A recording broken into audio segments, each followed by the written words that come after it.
Hello and welcome to the second part of this introduction, where I'll mention a few details about what might affect the ranking of each of the songs. I might have been overthinking some parts of this, so feel free to skip this part if you want to. I also have a PowerPoint here because I'm Generation X. So, to start with, studio versions versus live versions. In this series, I'll only listen to the studio versions, even though there are live versions of many of the songs that I like more. Like Escapism with the extended outro. Actually, most of the songs from Keep Me Fed are better live when they don't have that audio distortion filter or whatever it is on the vocals. Some songs have completely different live versions, like When I'm Alone, for instance, from the Pepsi Center. They have this acoustic stripped back version, and I like that a lot better than the studio recording. So those are just a couple of examples. But the thing is, if I were to try to track down my favorite version of all the songs, just to get a comparison, that would just take too long. So I'll even the playing field and save some time by only doing the studio versions.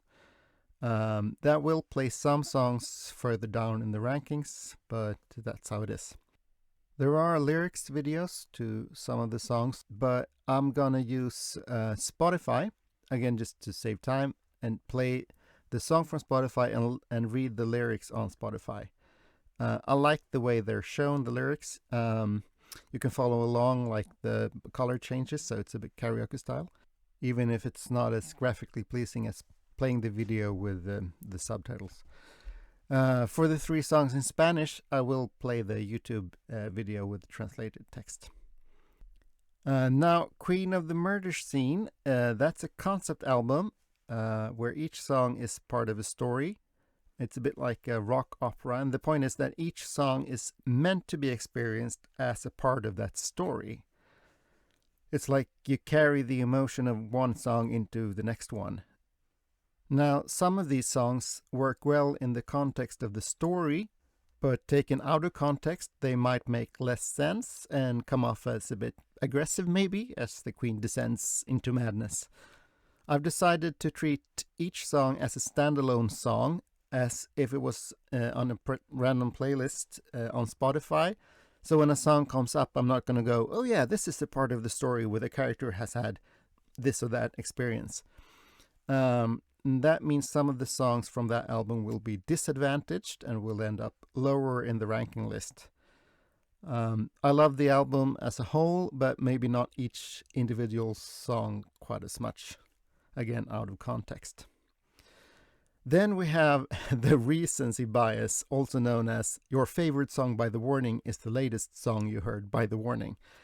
Since I picked the order randomly, this will favor songs that I picked later, because I will compare that song that I just heard to the memory of a song that maybe I haven't heard for days or weeks.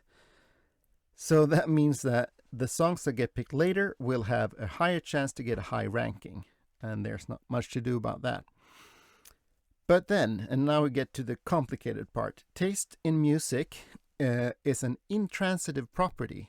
It's not linear or constant over time, which means we might reach a situation where I've listened to 2 songs and I've decided I like song A better than I like song B. Then I listen to song C and I go, well, this is better than the higher ranked A, but it's not as good as the lower ranked B.